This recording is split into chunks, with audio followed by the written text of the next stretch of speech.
And hello, everybody. We're going to give it a 30-second countdown and rock the intro and get going. Oh, let me turn off this banner first because we don't want to have that on as the first thing. So we'll hide that. So here we go, and let's rock and roll this thing.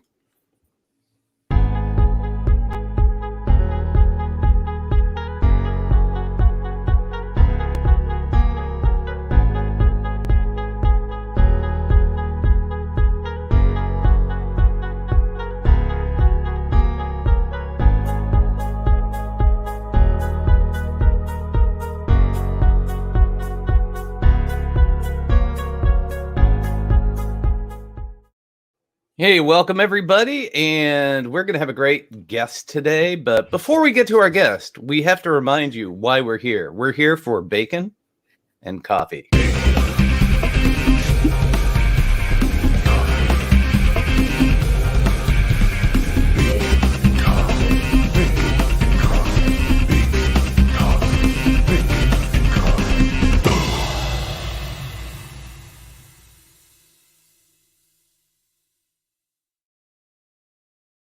Well, good morning, Miss Kathy. Good morning. I have my coffee. You got I don't your have coffee? any bacon. That's I okay. don't have any bacon right here, but my husband is cooking bacon upstairs, so I can smell it. That's awesome. Well, that's the whole point. You don't necessarily have to eat it. You just have to smell it. So anyways, everybody, I want to introduce you to a fabulous woman.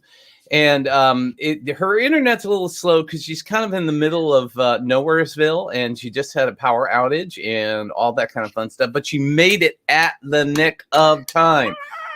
It's a beautiful thing. She is the woman. She is the myth. She is wearing a tiara for a reason. As always. We'll have to explain the tiara. But anyways, everybody, this is Kathy Goughenour, and she is one of my favorite people in the entire world. Why?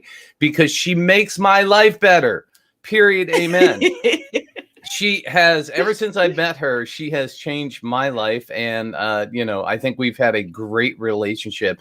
And what Kathy does is she runs a company called Expert VA Training. VA stands for Virtual Assistants. Right. And so a virtual assistant, we'll have to explain exactly what all this stuff is so people can kind of get their arms around it. And you guys feel free to put your stuff into the comment bar. Stephen G. Pope. Hey, Steve. How you doing, man? Another Bacon Podcast alum like Kathy. Kathy's been on twice. But Steve said, amazing opening. Thank you. I appreciate that very much. Yes, I wrote that song myself, by the way, Kathy. Did you really, Brian? I Oh, my really God. did. I love the whole opening. You got Thank me. you. I mean, I was already pumped to be on here because I love you, but that opening made me just salivate. Well, that's awesome. That was the whole point. It's bacon and coffee. Give me more, baby. Give me more. I will play it again at the end, so you get to see it at least one more time. But Awesome. anyways, so question for you. Number one, where are you from? Where is your business based, right now? When I say where you're from, meaning I want you to go back to AT&T and how you started there. Okay. Where's your business based and what specifically do you do? And then we'll get into explaining what a VA is. So go ahead and talk about that. So where I'm from, I worked for, as Brian just let the cat out of the bag, AT&T for almost 20 years. Manager.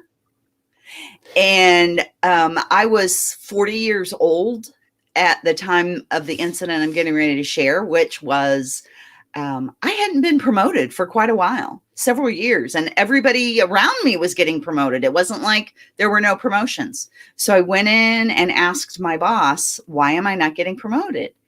And he acted like he was really irritated with me for even asking. And he said, you want to know the truth? And I said, yes, please. And he said, you laugh and smile too much. And until you change that, you're never going anywhere else in this business. And you guys, I didn't even wear tiaras then. I didn't wear just How dare you be sweatshirts. happy? That's amazing.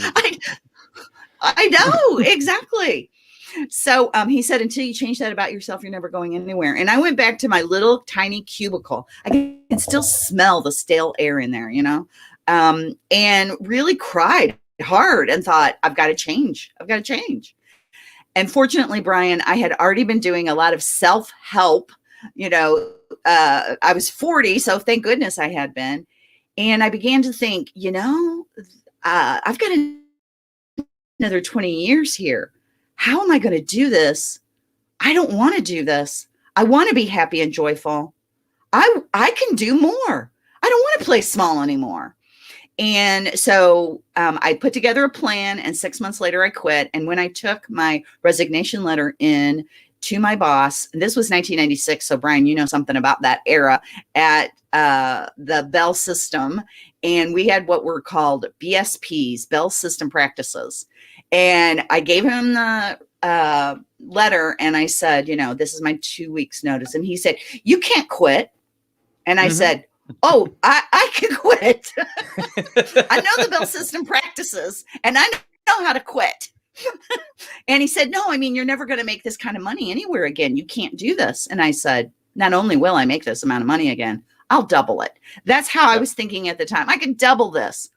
And back in 1996, I was making just a little over 50,000, which was really good back then.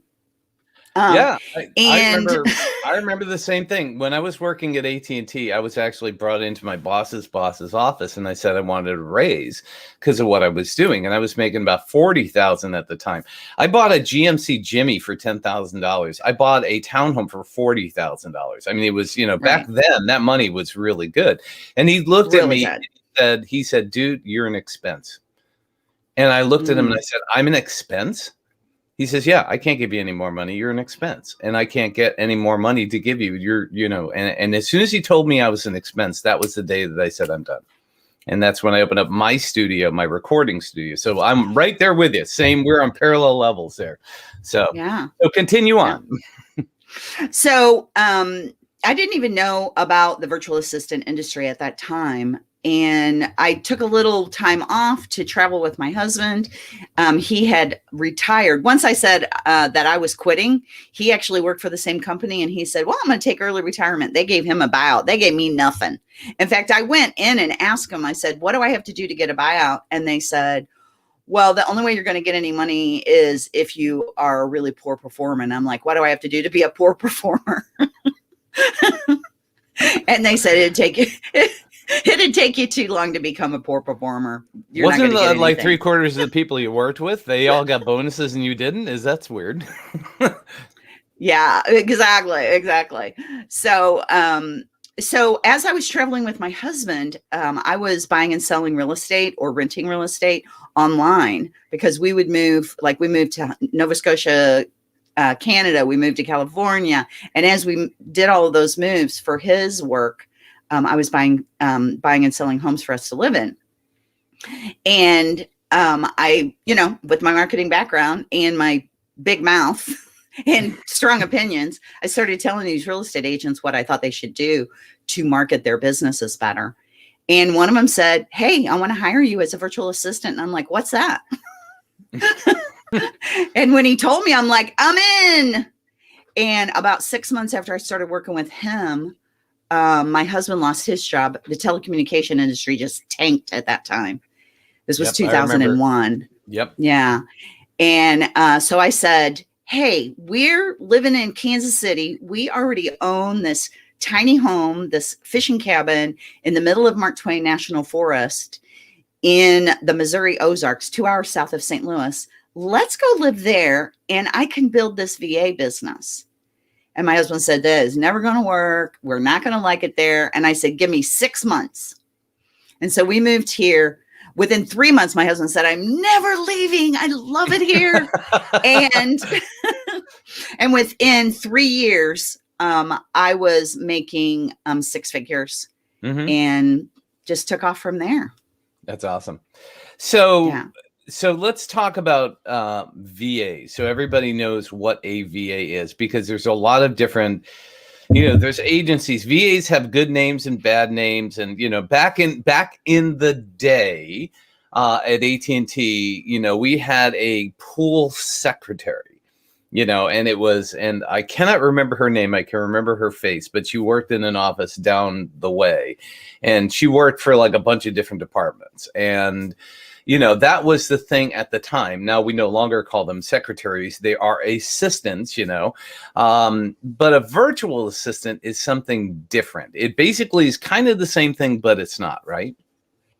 Right. So I just want to tell you something interesting. We have so many overlaps in our lives, Brian. When I first started at AT&T, I was the pool secretary. Mm-hmm. Yeah.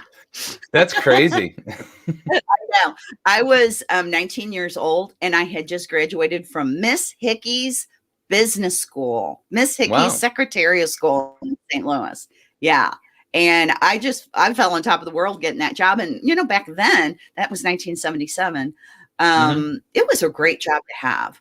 But, and I got my undergrad in marketing. I got my MBA as I went through there, because those were the things that they said you had to have in order to get promoted. They didn't say you couldn't laugh and smile. So that's just an aside. What else we have together with that? So a virtual assistant. What a virtual assistant really is, let's just start with a generic. It's an independent contractor, a 1099 contractor, which means you don't have to pay any of that employee overhead, and you use them on an as needed basis. Okay. So all those employee overhead costs, all of that does not happen.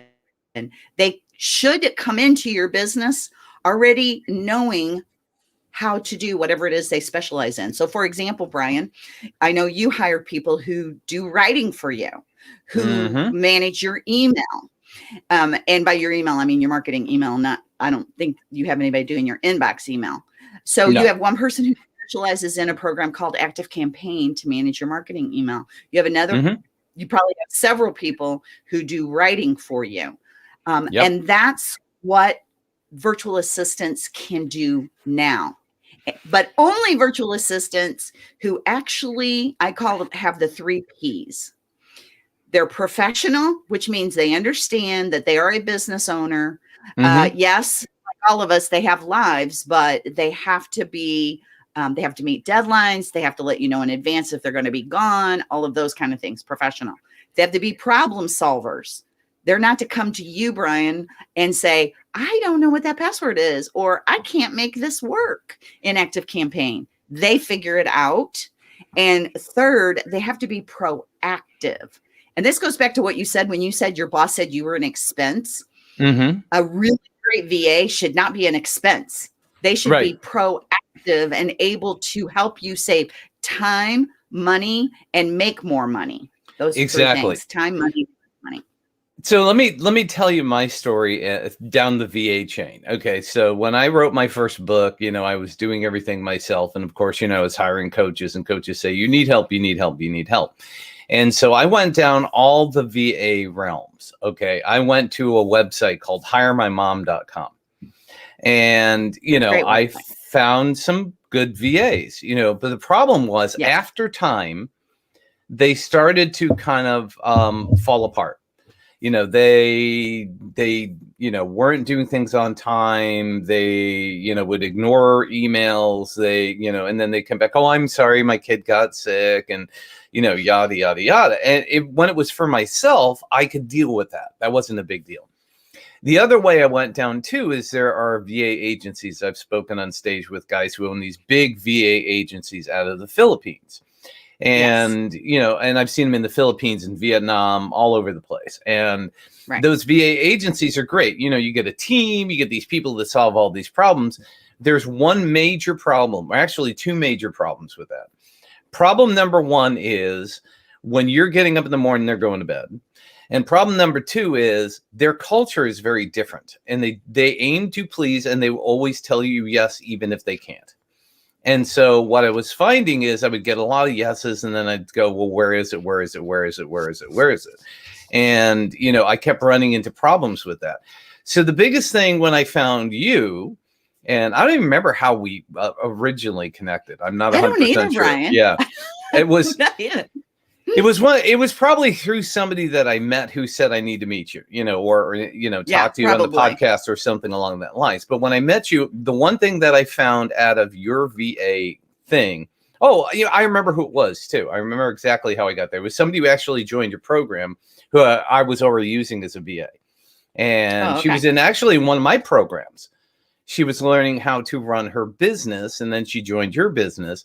And actually, I think she probably got more out of what you were teaching than what, she got a lot out of what I did, but I think mine, she needed both. yeah, mine was a little bit too high level for what she was trying to accomplish at the time, which is fine, and so, but one of the things that I found after working with you and talking with you is, number one, the people that you work with understand business. That's number one.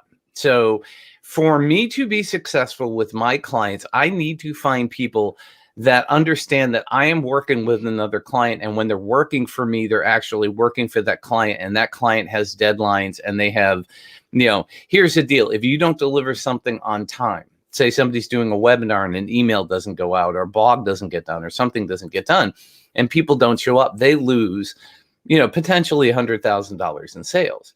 That's a big issue. So they know how to run a business. They understand time management. They're professional, and they basically live up to what they promise. I mean, that's the biggest difference. So exactly. So how do you go ahead, talk about the training systems that you put these people through that gets them to that point? Yeah. So, and thank you so much for saying that, Brian. So I just want to mention a couple of things that I see in the VA industry that support exactly what you're talking about, Brian, because I have done nothing since 2001 but be totally immersed in the VA industry. And I'm literally, I call myself the number one leader in this industry. There's probably 3 to 4 others that could be right there at the top with me. But most people don't dive in and stay as in an industry like I do on this one, and like you do on B2B. Yeah, and you're the only one with a tiara too. So I mean, that's right there. Of course. Yes. And I'm the only one that laughs and smiles too much. I pride myself on that now. So what I find in the VA industry in general, and we're not just talking about Philippine third world based VAs, but we're talking across the board, is that because there is no barrier to entry, there is no certification, no education, no requirement to be a VA. You just say, I'm a VA, and you are. And most people don't understand that they really do need training on how, like Brian, you understand, on how to run a business, on how to work online. So that's what I teach. I don't teach them the skills. Like I don't teach them how to run Active Campaign. That stuff's easy to learn. What I teach them how to do is how to build a business initially so that it is set up appropriately, and then how to work with clients so that you know how to onboard a client, you know how to manage multiple clients without not meeting deadlines, how to be professional. And that thing you said about Philippines being yes people, that's part of what I teach, that proactive. I say, don't be a yes person, right? If somebody comes to you and says, hey, this is what I need you to do, you ask, what's the goal you're achieving? Well, I want to get, 100 people signed up for this webinar, and I want to use, and they name something that is like old school, not going to work anymore. I don't even know the name of something, Brian. I know you will. Then you might say, what if we used XYZ instead? So let me give you a specific example of that. I know you're working with a VA named Lori. Yep. Who is doing Active Campaign. Well, Lori did Active Campaign for me, and she worked on Kajabi for me. And Lori came to me and said, you're spending almost $1,000 a month on Active Campaign, and you're getting ready to increase that to beyond 1,000, because Active Campaign is based on how many you have in your mailing list. All mailing lists are. Yeah. Okay. See, chat? I don't know chat. And I didn't know this. I mean, thank goodness Lori came to me, right? And she said, Kajabi now has email that we can use. It's not going to cost you anything. So what if we went over there? And I'm like, I don't trust it yet. Do you have a suggestion for how we can do that? And she said, yes, we can test it before we leave Active Campaign. We did that. It worked beautifully. We left Active Campaign about a year ago. I've been saving $1,000 ever since. Right. So and Lori has also helped me because she's been in my business for like 4 years now. She looks at what's selling, what's not selling, what's underselling, what's overselling. And she comes to me and says, what if we did this? What if we tweaked that? So Hmm. she's not only helped me save money, she's helped me make money. And Yeah. that's what I teach them how to do, how to work with business owners to support them in that way. Exactly. And one of the reasons why we have such a great relationship is I can call you up and say, "Hey, Kathy, I am doing this." I mean, I was working with AWeber for the longest time. I was actually working with a different program called 366. And I was using that in my own business. And I tried to sell that to other clients and nobody would buy into it because it was way too complex and it was a pain in the butt. So, I was using AWeber for a lot of clients. And then, December, I said, okay, I need to find a new platform that does what my clients need to do. And I need to try it on myself first. And so I went and I played with Active Campaign. That's why I chose it. And I played with it and I loved the way the emails work. And then I got my VA, Julie, who you've got me, Julie McNulty. And I said, okay, I'm going to train you on how to use this. I want you to go in and change. We're changing from this program to this program. I trained her on how to use it. She went in and immediately took over. And, now every single week, my emails are set up to go Thursday morning at 10 a.m. like clockwork. I mean, she is just amazing with that stuff. And she's an excellent proofreader and she does all of those things. So I tried it out there. And then I wrote some drip campaigns and I tried it out on my case study. And if anybody wants to check out the case study, you can go check out it's liforsales.com/case study, and you can download it and you can actually get into the drip campaign just to see it. That's the reason I'm putting that up there, so that you can see not only the case study, but the drip campaign that goes along with it. And so, that was kind of where I was with this whole thing. And after I figured out that, hey, this thing works, it's really good, it's reasonable, I knew at that point I can go to my client and say, hey, I found a better mousetrap, and this thing's going to work better for you than what we've been doing. And even when I took them from where they were to AWeber, I mean, I was saving them probably, $1,000 a month. And now, with Active Campaign, it's costing a little bit more, but the ROI, here's the big difference. Oh my God. Active Campaign is awesome. It's amazing. If not for Kajabi, and let me tell you, it's not doing everything Active Campaign did. Yeah. Active Campaign is amazing. And what I did was, I said to them, I said, okay, let's keep both. We're going to keep AWeber. We're going to keep Active Campaign. Let's transfer it over, try it for a month, see what happens. The open rates on their the same list, exact same list in both places. Their open rates in AWeber was under 5%. It was like about 4% with a 0.4 click-through rate, meaning that, 5% for every 1,000 people, 50 people would open an email. All right. And they had, 5,000 people on their list. So they basically were getting 250 people to open it. Immediately when we went to Active Campaign, their opens doubled. It went from 500 people, to 1,000 people opening their list immediately. And the second thing that happened is tremendous. Their click-through rate went up 5 times. 5 times. Wow.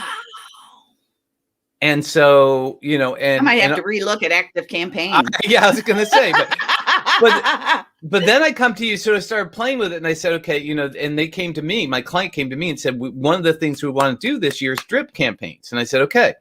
So I went out and actually, Lori is one, and I'm having Kate is the other that you gave me. You gave me 2 different people. So I have somebody who can actually set up Active Campaign. I got somebody who can write the email drips and do those things. And I came to you and said, hey, this is what I'm looking for. I'm looking for somebody to set up Active Campaign for my clients. I'm looking for somebody to write email drips. You said, okay, here's a group of people. You call them, interview them, and pick the one that you think that's going to work best for you. So you give me a group of people to be able to talk to. And they're amazing. They're absolutely amazing. I go to Lori and just say, here's what we need to do. And, we work through everything. And she was very, very amicable, worked very hard on this thing, and was very communicative. And when it was all said and done, we finished it in the first email drip.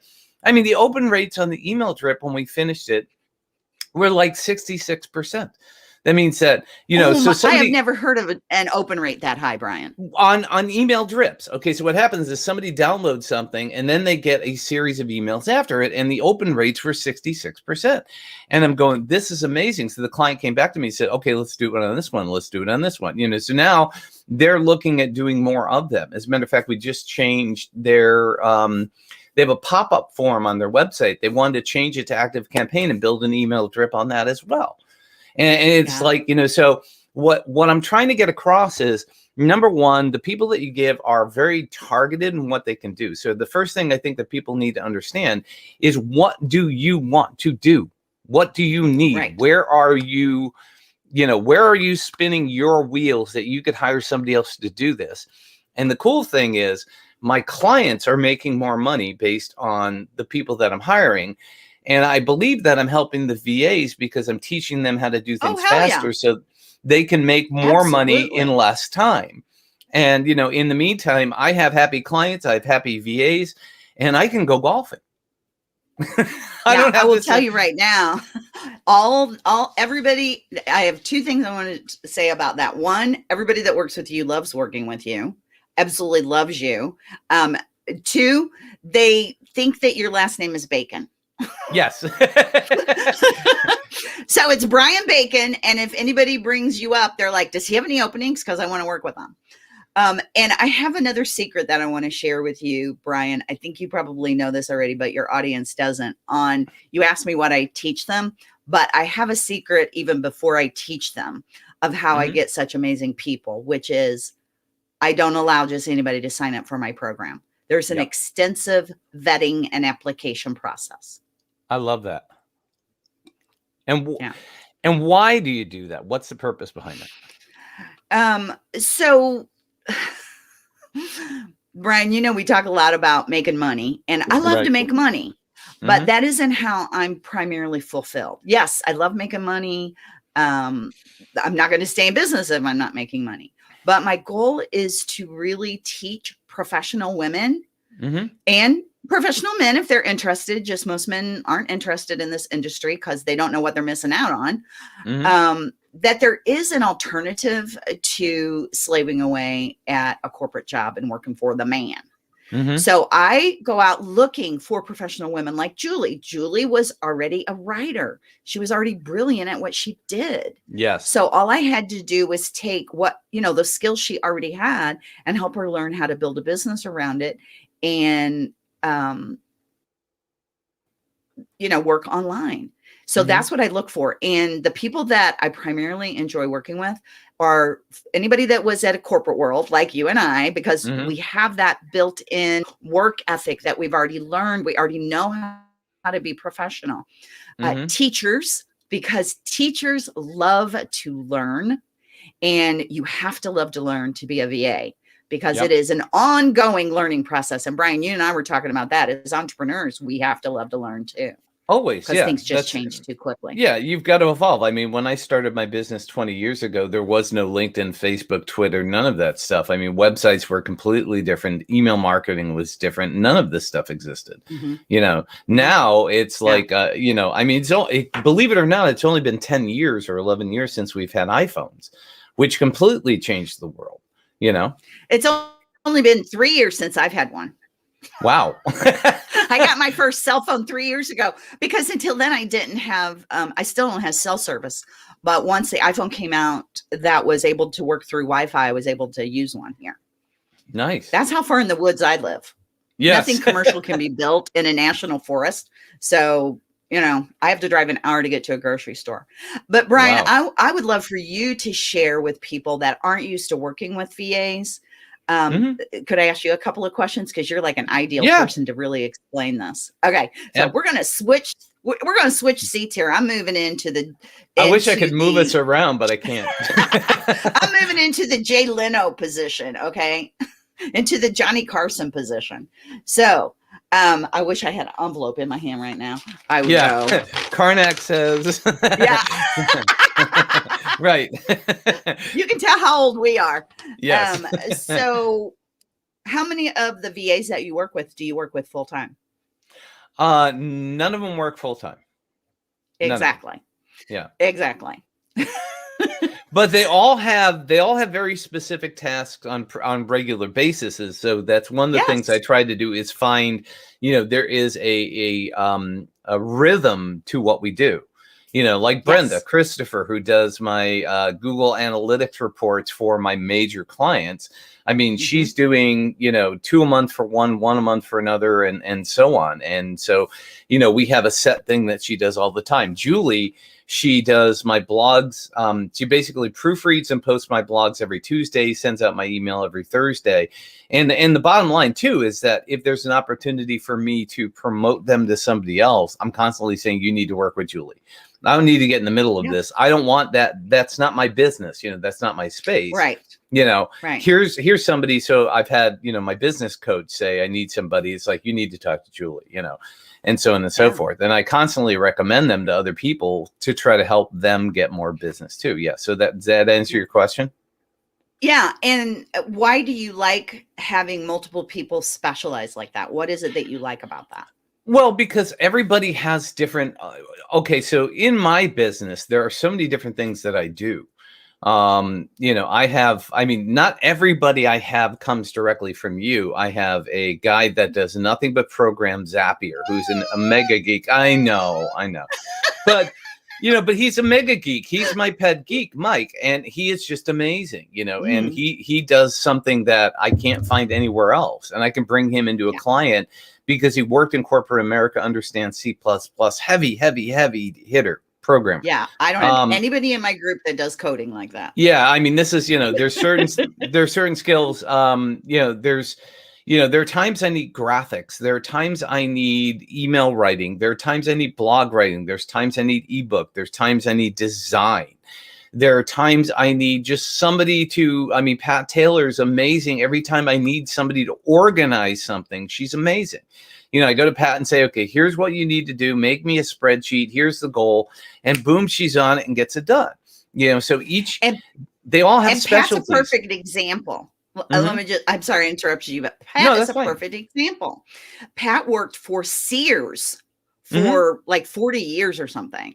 Yep. Doing project management and training corporate wide. She traveled all across the US organizing Sears people. Yeah. So imagine the level of experience and knowledge she brings to her business. Right. And those are the kind of people I'm looking for. And then all I have to do is teach them how to work online, how to build a business, and say, here, Brian. Yep. Exactly. Yeah. So, I mean, that's one of the reasons why is because everybody's got a specialty that I know I can count on. I've tried the jack of all trades. And the problem is, they're not good at everything. And I'm not good at everything. One of the things I tell everybody all the time. I heard a rumor that you were. No. I think you started that rumor. No. Maybe your wife. Maybe it was Kim. No, God, no. Are you kidding?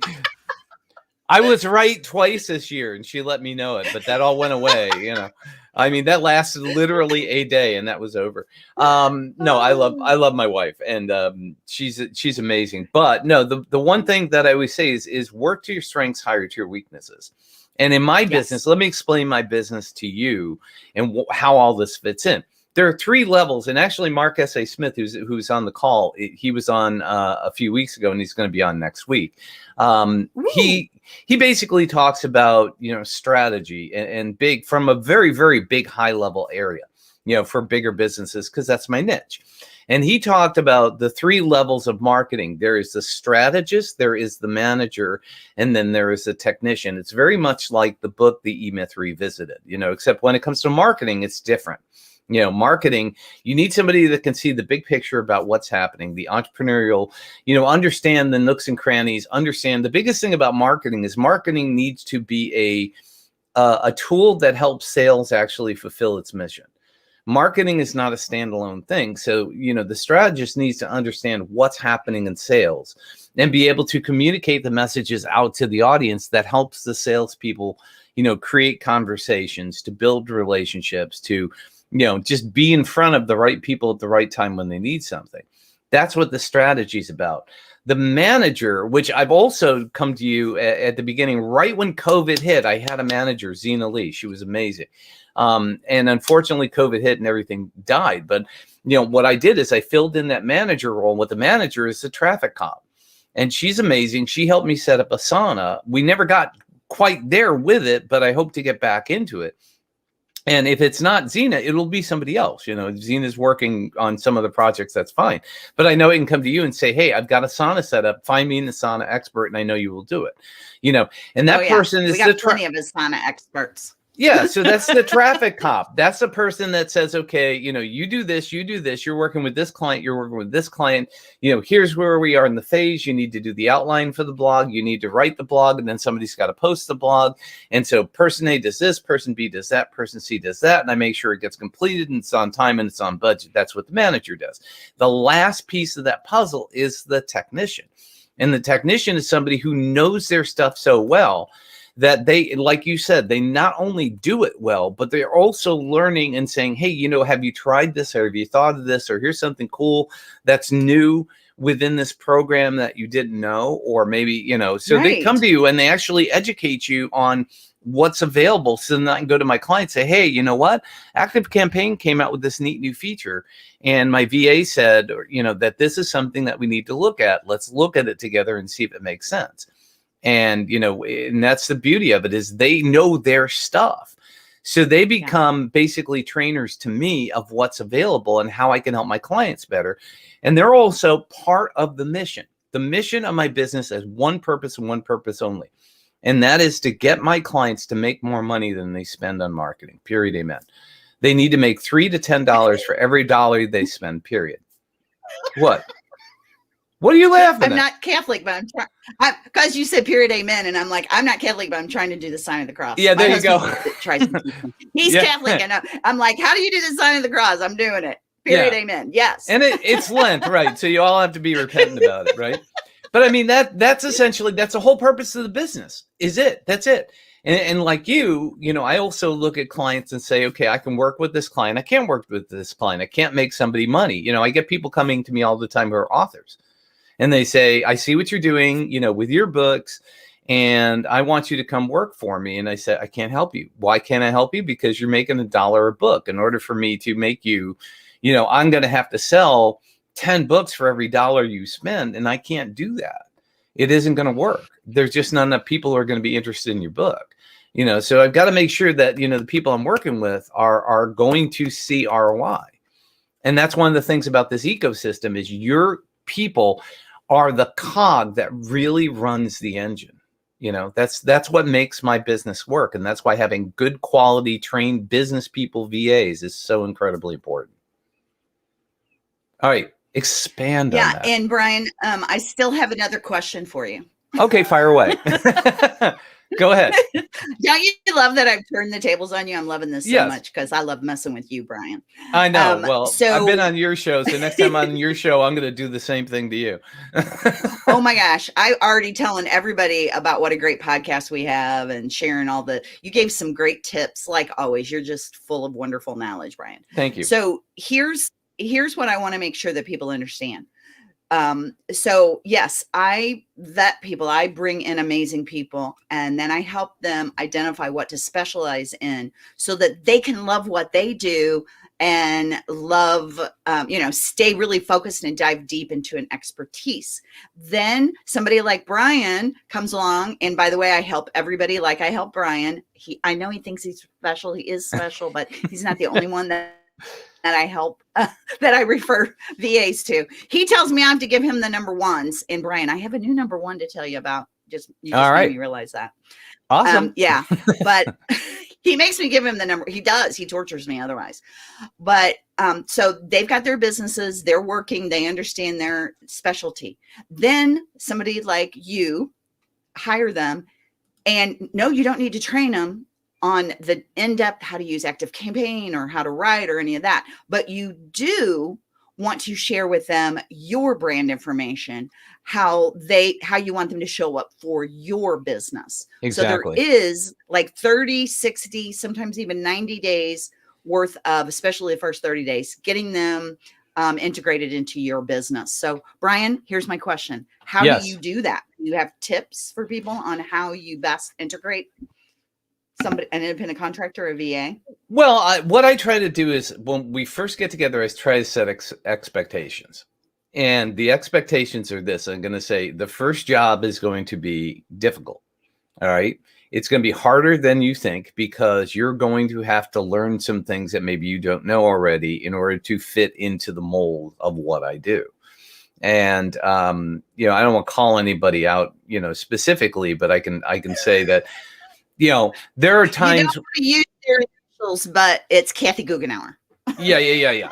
But no, I don't want to call out. I don't want to call out anybody specifically. But you know, Right. there are times where like somebody started working on a project and they were doing multiple pieces and it was lacking consistency. You know, it's like one thing was one way, another thing was another way, and it's like and this is a lesson I learned very, very early on in business is, you know, when you're doing marketing, everything needs to be consistent. You know, the more consistent you are with timing, the more consistent you are with look, the more consistent you are where buttons are placed in emails or buttons are placed on websites or words and paragraphs are written and you know, just the way that things are laid out, people get used to that. And so, you know, Yes. part of it is like I say, look, the first one is going to be hard because you're going to do it the way you know how to do it. And then I'm going to show you the way that the client expects it. But by the Love time that. we get to the second one, okay, the second one's going to be a lot easier.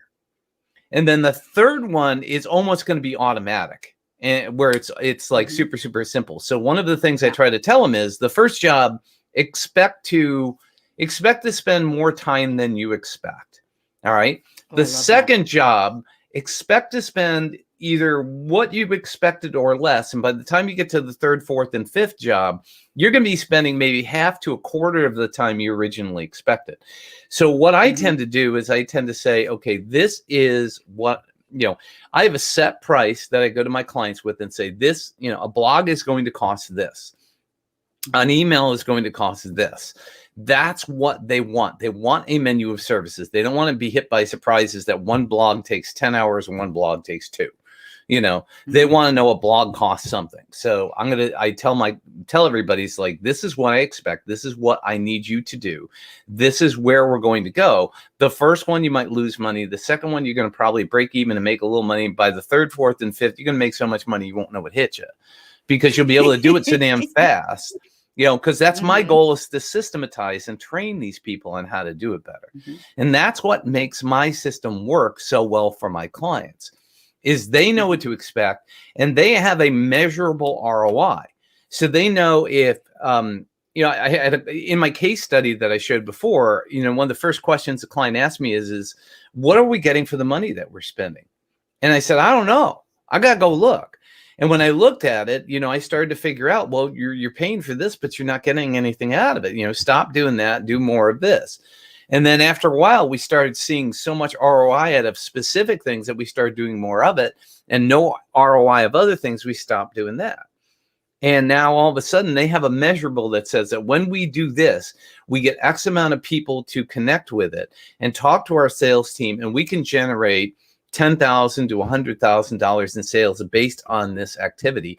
So they know that the more that they do that, you can overdo an activity. You can't, you know, you don't want to overdo it. Yeah, if it works, you know, it's like, okay, you really feel good after you eat a piece of meat, but you don't want to go back and eat, you know, 4 more steaks, right? You know, you got to be careful on how much you consume. You're going to get some meat sweats if you do that. Oh God, yes. But you know, the bottom line is there's that balancing act, and that's where the strategy comes in. It's like, okay, what is enough and what is too much, and you know, you got to be able to measure those things and look at it. So you know, the VAs I work with, I'm always telling them, you know, this is the process, this is what it's going to take. And you know, again, we try to get to the point of consistency. I can't always do that with some people because I can't control. You know, the client says, I got nothing, you know, and the next month they say, you know, I want to do 5 ebooks and 5 blogs and 5 emails. And, you know, by the way, we need to do this email and that, you know, it's like all of a sudden it explodes. So, you know, I try to create consistency, but it's not that easy to do based on client needs, you know, and then clients come and go too. You know, that's the other thing about it. Yeah. But the virtual assistants I train, they expect, I teach them how to build their business in a way that they get consistent income monthly, but they don't depend on any one client for that. Because as an independent contractor, you must have more than one client. So I teach them how to have those multiple clients, how to serve all of them as if they are your only client, make them feel they're your only client. Yep. Yeah. And then if a client does have, something occur, like when I was a VA, I had somebody die suddenly from a heart attack. It was Oh yeah. horrible. Oh yeah. Yeah. So you never know what's going to happen. Oh, I have a And, story about that too. oh, good. Go. I love Well, stories. I love your stories. well, yeah, yeah, and so the story is that last year, in February, I actually collapsed from sepsis and was in ICU for 4 days. Right, Yeah. but That the was so cool thing, scary. it was I scary. was It was scared. very Were you scared? I was really well. scared. I wasn't scared once they got the tube down me and I was sitting in ICU and getting all the meds and stuff. Like, this feels pretty damn good. I think I could stay here a while. Of course, my wife was scared like crazy. I mean, she called the ambulance the whole night. I mean, literally, I was 5 hours away from dying. I mean, it was that close. Well, If and she didn't Brian, find me on the floor. you shared what the percentage of people that survive or that die from sepsis. I was shocked when you shared that number. Oh I was yeah, yeah. It's a praying, very, please God, let very Brian small, survive. very small percent. But luckily, I was a jogger. I had a lot of things in my favor. I'd lost weight, quit drinking, started jogging. So all of that stuff really helped. I mean, that was one of the things about it. But the thing about it was when I was in, as a matter of fact, I remember this specifically. I was supposed to have a call with Zena Lee that day. Mm.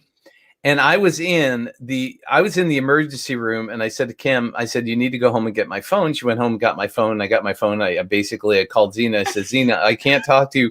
I can't do our call today. Yeah. And I said, I'll call you probably later on in the week. I said, okay. She said, that's fine. Then, all of a sudden she saw, I put up a blog post about how I almost died. She goes, holy crap. Why didn't you tell me that? I know you did not need to call me.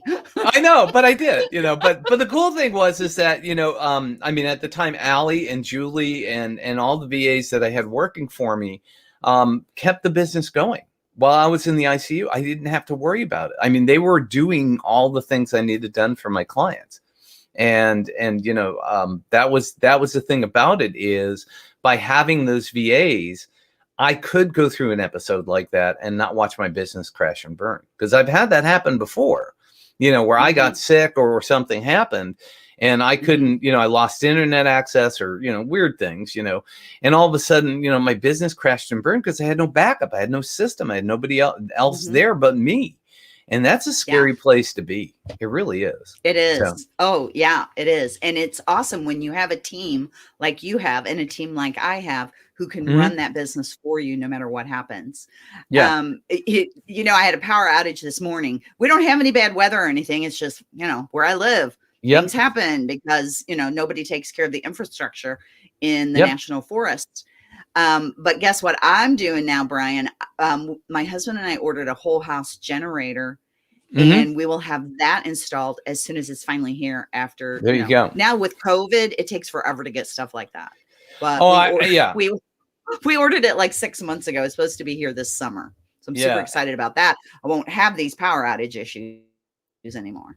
Right. And I'm looking through the comments, and Mark is making some really good points. And Robin jumped in, who, by the way, is one of the VAs who works with me for you and is working on some client projects. And she just said, excellent point. Hi, Robin. She said, Mark, excellent point. And Mark said, suggest don't tell your customers I get my VA. Instead, say I get my expert, my team, that kind of thing. Yes. And pretty much that's what I say. Honestly, I don't say my VA. I say Lori, or I say Robin.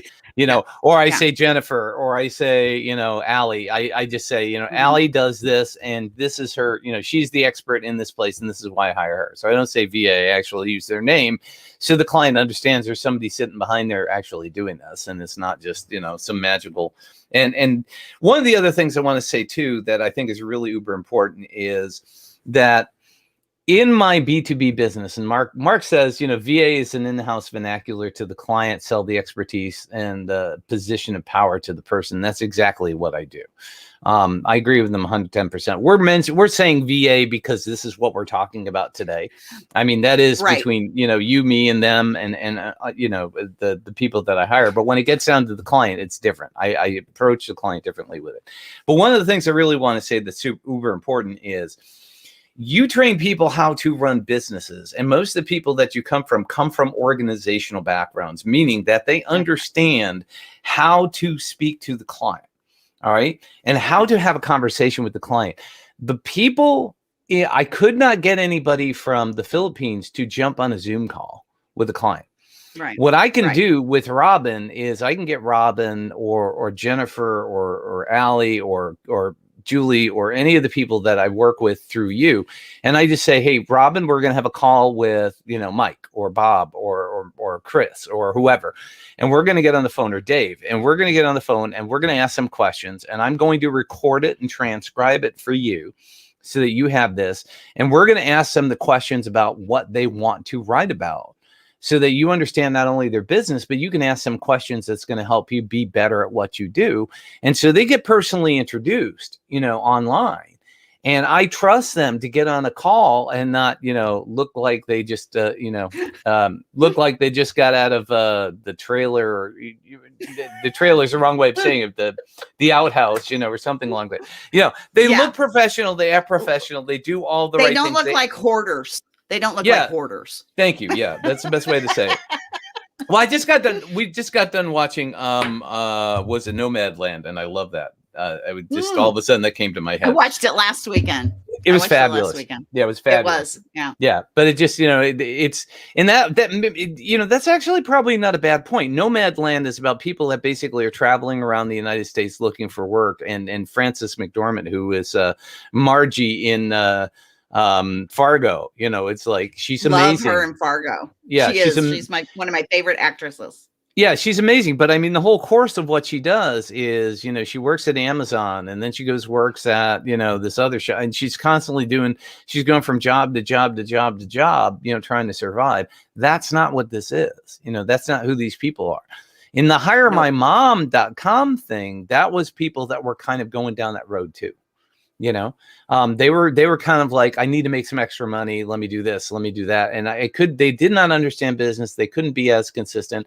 And part of it too was I didn't know how to interview them at the time.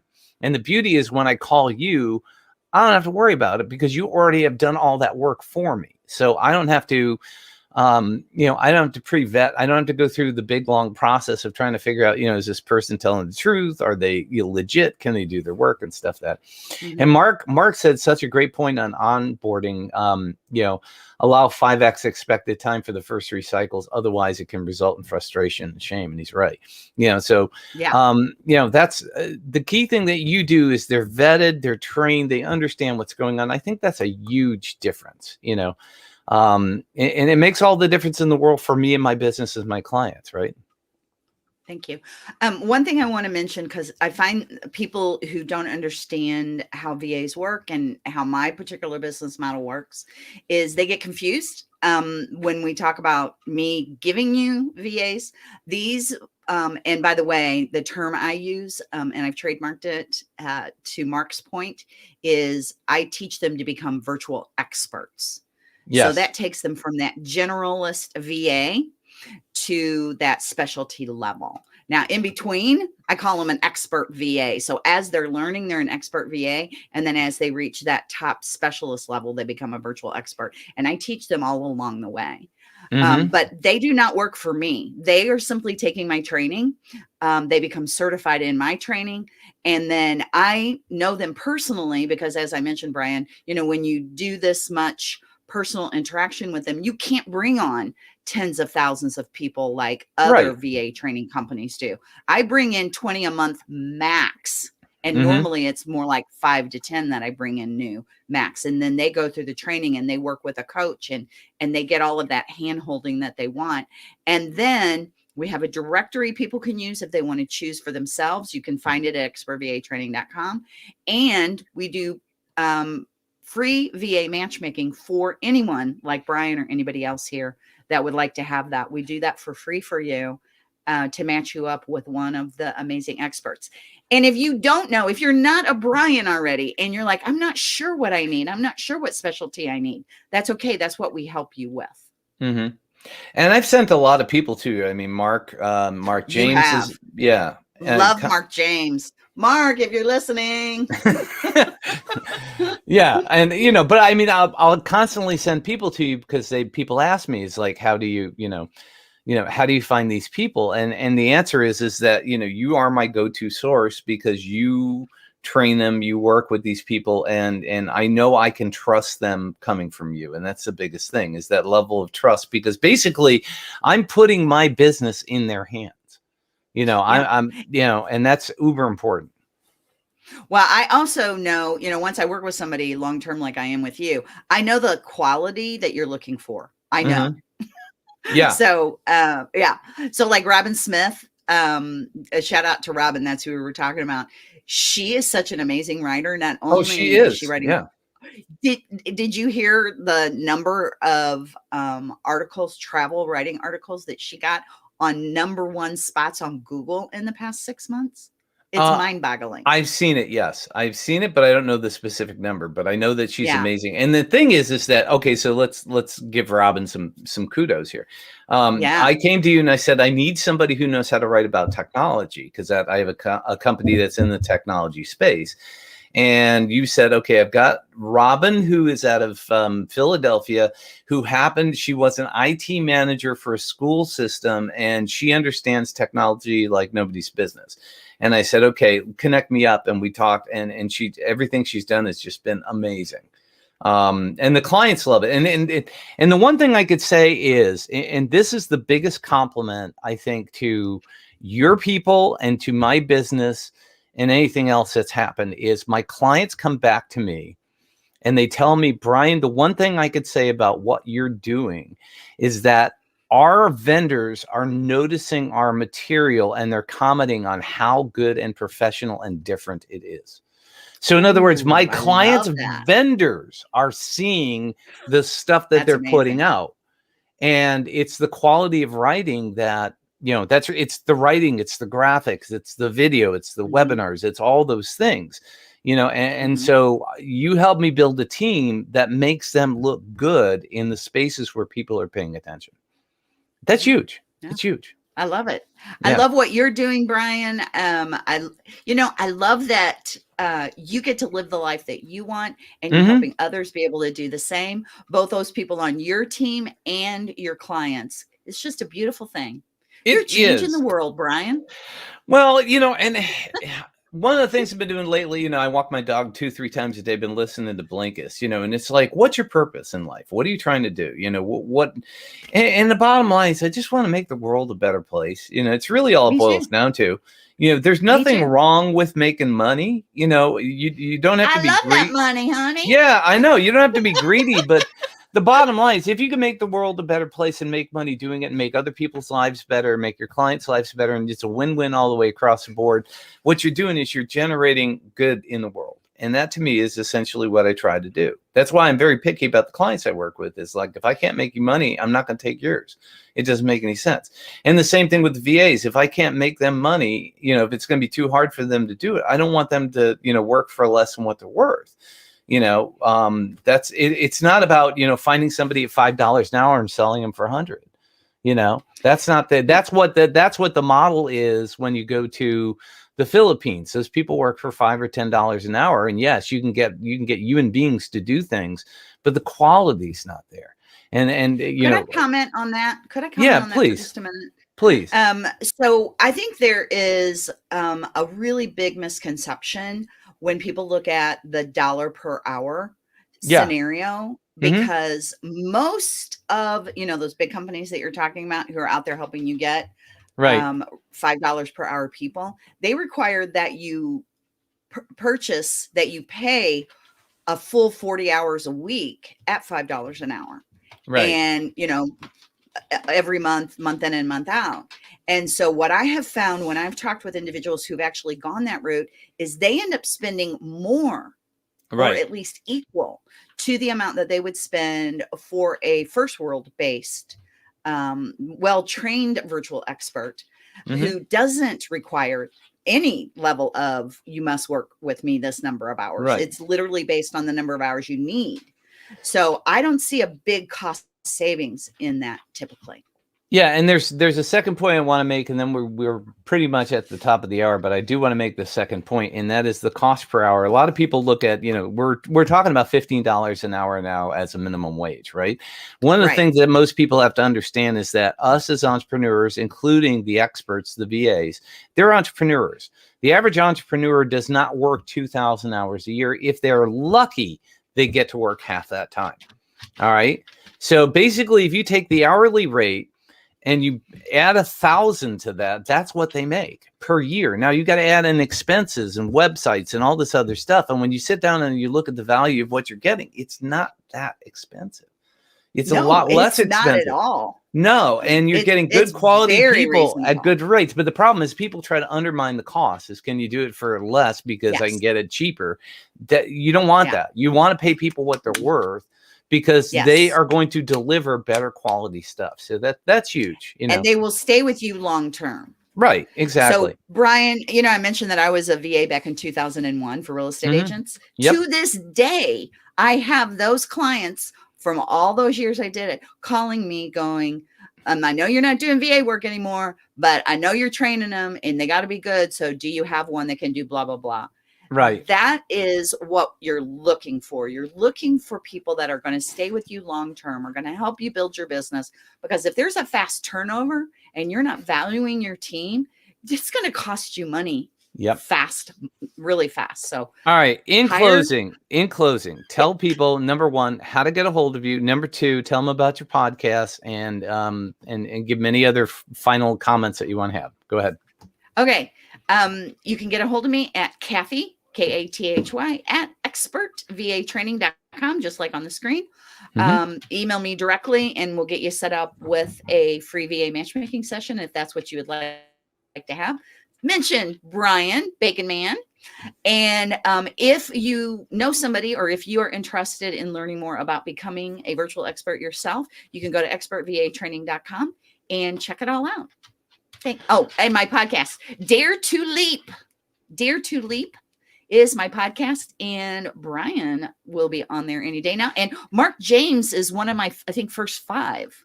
Mark James that you mentioned. So I've got about 25 episodes out there right now that you can binge. And you need to have Mark S.A. Smith on. He's amazing. So I'm making the connection. If you need a connection, I'll get you two guys on. Mark is going to be on next week's Bacon and Coffee. Awesome. And yeah, so he's going to be on the first of every single month that we've got a set time. Ooh, he's that good. Wow. He is that good. And I'm going to have you back multiple times too, because we're going to talk about how to use VAs more effectively at a future time. I wanted to kind of give people an example of why it's important. And then we'll talk about more how to build a business around doing it and what makes sense. So, Kathy, this has been amazing. And fun. And I hope that everybody who's watching it live, thank you guys for all the comments. I hope you got something out of it. And number two, if you're watching the replay, definitely reach out to me, reach out to Kathy. And, if there's a way that we can help you in any way, shape, or form, we're going to make it happen for you. So with that being said, I'm going to go ahead and roll us out with your favorite music intro, outro, and we're going to call it a day. So everybody have a great day. Thank you very much. Take care. See you next week. Same bad time, same bad station. Bye, Kat.